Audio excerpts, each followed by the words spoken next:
There are three philosophical reasons that I don't trust Muhammad.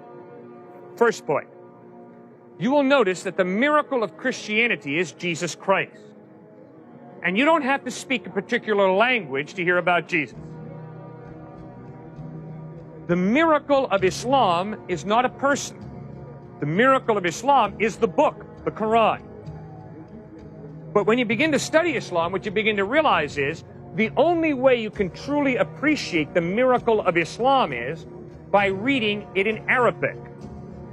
My philosophical problem with that is, why all of a sudden, when God reveals himself very wonderfully in an open way in Jesus, does he suddenly say, the only way to get my clearest revelation is by learning Arabic? That prophets were sent to all the nations in the world to spread the word of Islam. It says that in the Quran. And another thing, the Quran is not the word of Muhammad, it is the word of God. Thank you. It's the word of God, that's right. But it was written by Muhammad. It was not written by Muhammad. Who wrote it? Muhammad was illiterate. He didn't know how to write or read. Who wrote it? It was the word of God, it is the divine word. You see? It's every single time. They're very consistent. I appreciate it. All right? It is the Word of God, and they're very passionate about it. I respect your passion.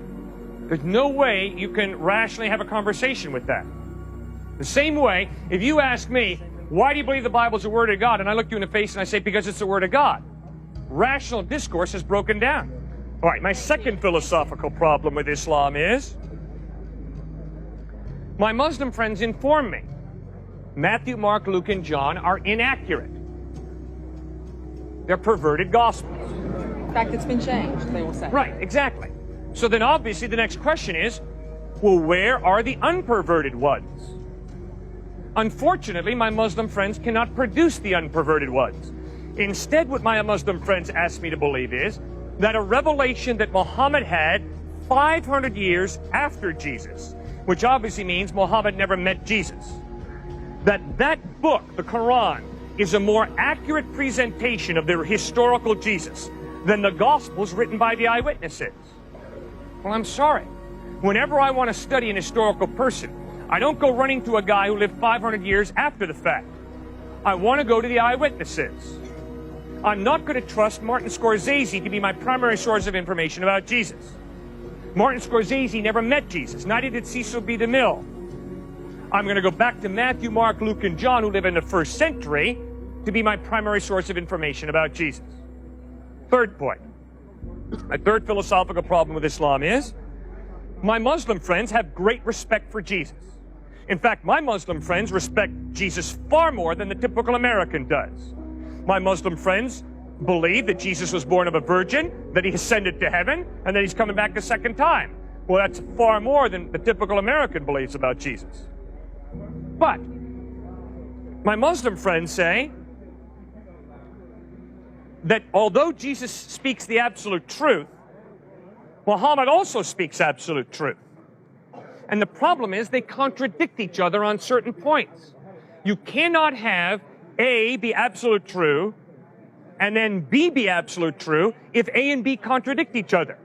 Because that does nothing then but to allow for C to come along, claiming C is absolute truth, in spite of the fact that C contradicts both B and A. You cannot have an absolute truth contradicted by another absolute truth. Did Jesus ever claim to be God? Yeah, he sure did. John 8:58, Jesus says, before Abraham was born, I am. In John 10:30, Jesus says, I and the Father are one. In John 14:9, Jesus says, he who has seen me has seen the Father. Clearly, Jesus claimed to be God. So he was both human and God at the same time? That's what he claimed.